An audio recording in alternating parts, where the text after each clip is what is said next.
So now we get to the fun part in terms of calculations and numbers. So what we're going to determine is how to calculate the equivalent resistance for those two different types of electrical circuits and the resistance arrangement we talked about. So series, parallel. First thing we're going to determine how to calculate the series. So REQ is series.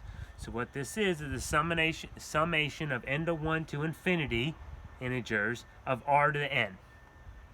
Which, by the way, I encourage you to know what that means, because that's all they're going to write on the board moving forward for your other classes. So whatever that means, or in other words, that means R1 plus R2 plus R3. Okay? When we look at our diagram, current plus minus, R1, R2, R3, you'd supplement those numbers back in. And this is in class when I'd say everyone needs to bust out their calculators. One person probably does it, maybe two, and I say, no, you probably should. As simple as this is, you're going to have to do it for the test. You might as well get practice in. Doesn't hurt, but I'll let you be the judge of that. So, I'm not going to do that calculation for you, nor the other ones, because you guys are big boys and girls.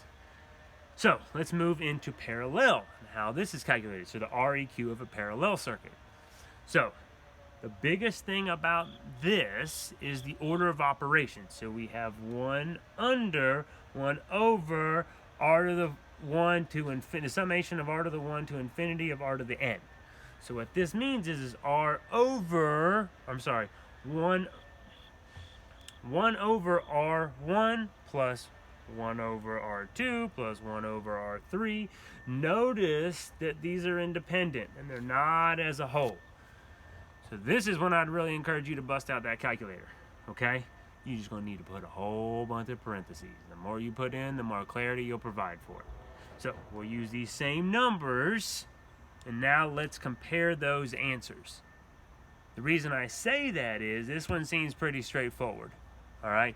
When you get this one, there might be some variability within your answers.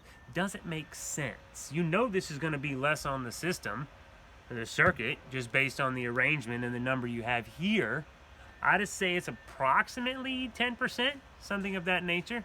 Okay, so if it's really, really big, or it's bigger than this one, or it's so incrementally small, it doesn't make sense. Okay, so when you get an answer, think about it. Just don't blindly write down a number. So that's how we calculate it for series, and then that's how we calculate it for parallel in terms of relationships.